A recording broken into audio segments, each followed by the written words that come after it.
And we're live, everyone. This is Gamer, and never return to Civ 5 Vox Populi.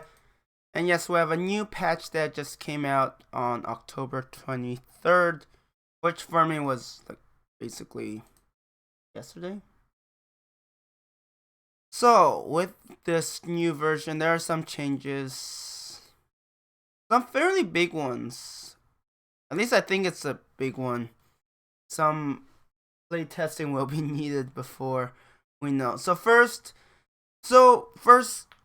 with spies, in the past, if you want to level up your spy, what you do is you send them as a diplomat to a foreign capital, preferably a civ that's very aggressive, and you level up that way. Now, you could even level up your spies through rigging election, which is pretty nice. And it says bonus influence now scales exponentially with era.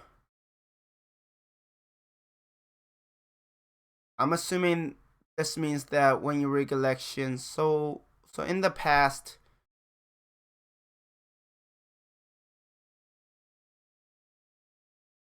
I think rigging elections give you just a flat amount. So I guess now it, like later in the era, the more rigging elections can influence, because I mean it's already pretty strong because it raises your influence by a certain amount and lowers the influence of your other competitions down by a certain percent. So by rigging elections, you're actually in a pretty good spot where you're actually getting double the amount of influence that you normally would see. But now it seems like the influence, you actually get more of it. I guess that's fine because it actually makes rigging elections important. Though, to be fair, sphere of influence could actually, I guess you do want to use that to get more votes to help get the sphere of influences through so that you could snowball and get to the point where you will get rest of the sphere of influences and win diplomatically. The next, also tied to city-states. Now, when you trade with city-states, so in the past, if you trade to a friendly city-state, you get half of the yields you would get for an ally city-state. Now you only get science and culture for ally city-states. So, being friends, yes, you do get some benefits, but overall, you want to be allied if you are going the route. I mean, even if you're not going statecraft, you still, like, those city-state yields can be pretty good. But it's just that statecraft makes those trade routes even better. To drop base valuation by 1. I don't know what that means. Dropped base valuation by 1. Actually, it might. No, the way I interpret that is that the base amount of yields you get is dropped by 1. So, I think in the past, ancient era, you get. In the past, in previous patches, if I remember correctly, friendly city-states give 1 science and 1 culture, and ally give 2 science and 2 culture. So maybe now ally is 1 science and 1 culture, and then it start increasing that way. But from what I also read, apparently this change will make it possible for them to make changes to how much science and culture you could get, so it's easier to modify. So maybe on the coding perspective, it's also made easier. I don't know. I don't code for this. Now, buildings, they said fix some missing building dependencies, which means that, you need this building requirement before you can access another one. I haven't played enough to know this, so yeah. And next, we have coal refine. So, if you remember, in the past, we have a thing called coal refinery, but now it's just a refinery. Before, coal refinery provides 3 coal. So the idea is your naval units, or or at least your melee naval units, need coal. And then you have buildings like train stations, seaports, factories that need coal. So the idea is you want to go for the coal refinery so that you could get more coal to be able to build a bunch of things. Now, since melee and ranged naval units all requires iron, then what ends up happening is iron becomes a lot more precious. So coal isn't that much in demand, though in the games I played so far, coal is pretty random. So I guess for this, what ends up happening is now you only get one coal, which is fine. I mean, unless you're going wide. I mean, if you're going wide, you should have more coal available anyways. But more importantly, you get iron. So you can get a total of 5 iron from all your refineries, and you also let's get the 2 from ironworks. So that's a total of 7. So you get 7 iron from your buildings, and then hopefully you get enough from like actual strategic resources to benefit from that.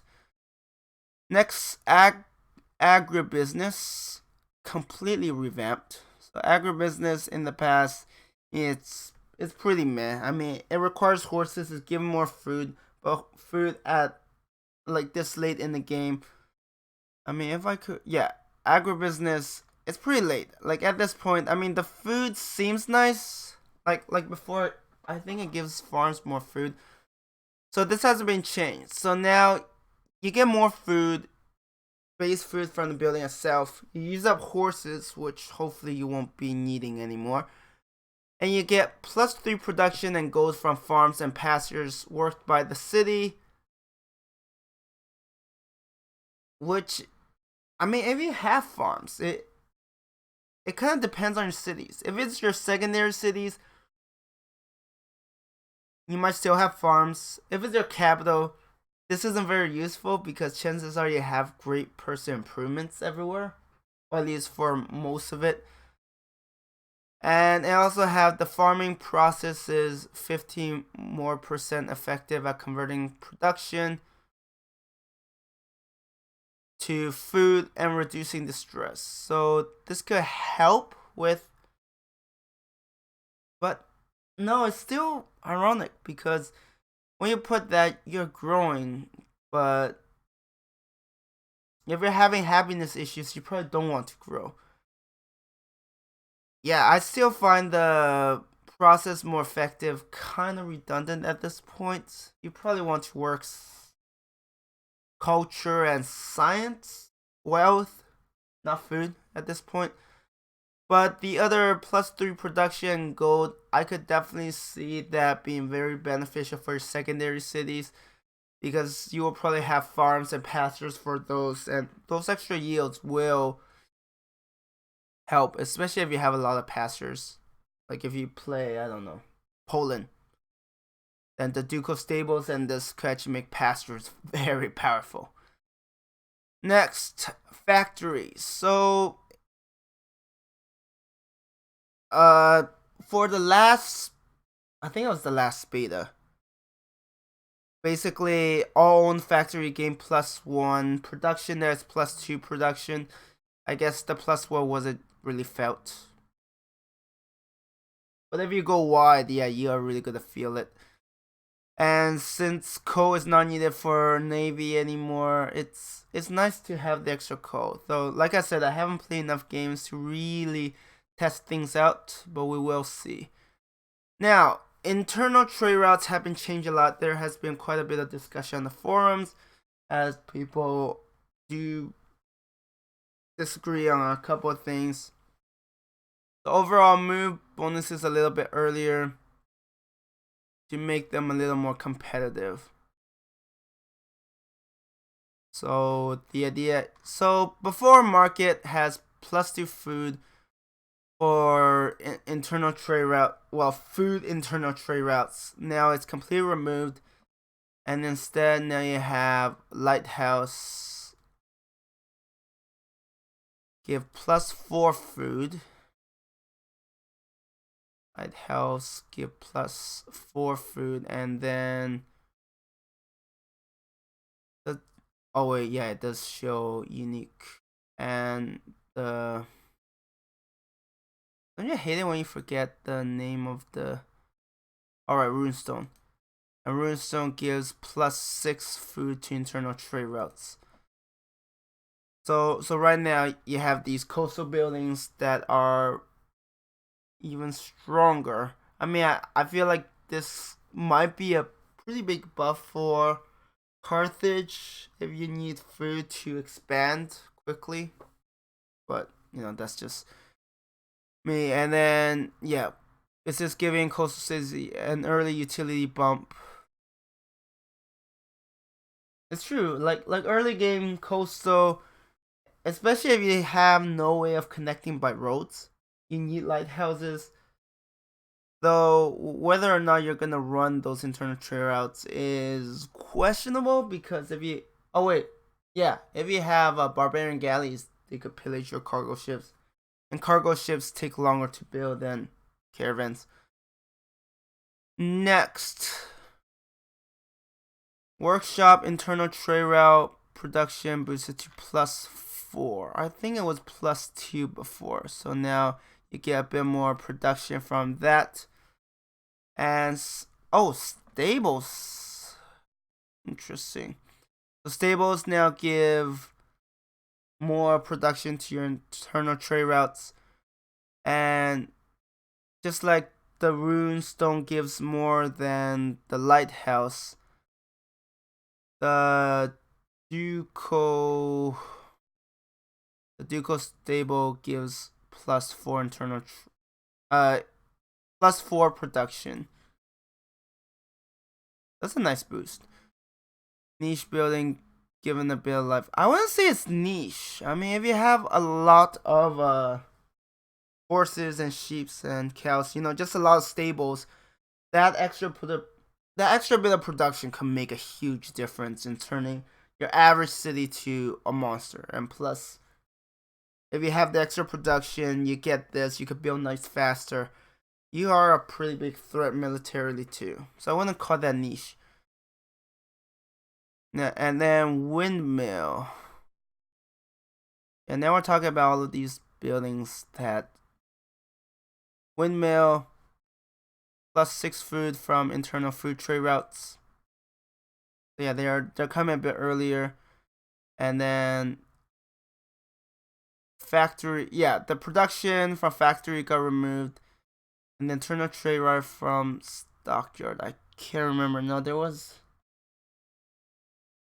someone mentioned it. I don't remember. Oh no, yeah, it was agribusiness. Agribusiness used to give internal trade route for food, but yeah, now it doesn't. Now it just boosts farms and pastures, which is pretty strong. And next we have paratroopers, special forces, and XCOM units. So let's look at a late game unit. Like, do you have it? No, you have entrenchment. Okay, so this was added 2 or 3 patches ago. EFPs, which gives combat strength against all range attacks and more HP. Apparently, this was also given to paratroopers, special forces, and XCOM, making them very tanky, very difficult to take out. And it kind of didn't make sense because they're supposed to go behind enemy lines and wreak havoc and not be. These units are extremely tough to take and could just pillage and just wreck the enemy. At least it shouldn't be that easy. So the DFP, the extra defense, combat strength versus range attacks and extra HP was removed. I honestly don't mind. It's better if they're easier to kill, since their utility is really to pillage enemy roads and give enemy a pretty big headache. And Oh, okay, that's a big change. That's a huge change. I didn't even realize that. Now naval melee units don't even require resources. Oh, that's going to change a lot of things. So iron isn't even that highly uh isn't that precious anymore. I mean, yes, you need it for your siege unit and your ranged naval unit, but that's just 2 units. Since your naval melee units don't require it, I could see the AI spamming a lot more of them. Interesting. I'm curious to see how that will work. And then speaking of iron, there'll be more because now carriers uses aluminum instead of iron. Wait, Battleship doesn't require any resources? Wait, what? I didn't even know. Wasn't there a unit?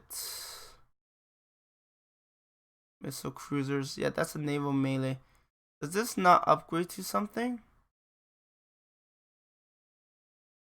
I thought it does. Prerequisite. I thought that upgrades to an. I thought there's one more late game. Maybe I'm wrong. Huh. I was under the impression that it was another unit. But apparently Battleships doesn't require resources? Huh. That's very odd.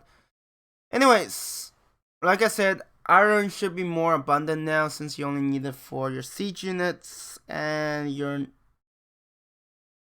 naval range units. Overall, that's pretty good. And the naval units are weaker as garrison.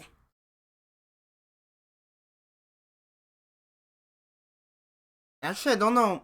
It says weaker, but before it says they do not count as garrisons, so I don't know if it's been changed or not. Either way, it does mean that amphibious assaults are going to be tougher because now you need melee units to help guard your new cities. Overall, things are going to be interesting. Direct fire. Actually, is there a... Yeah, if they can't attack inland, then that indirect fire is pretty useless. Yeah. But it's really hard to get to that late in the game. Because usually in my game, it's pretty much GG at that point. Anyways, that's all the changes. There are some major ones. The internal trade route can be big. Agribusiness, it comes a bit late, but I could see how it could give your secondary cities a pretty big boost. Coal refinery, I mean, at this point, I don't think you need more iron because the naval melee units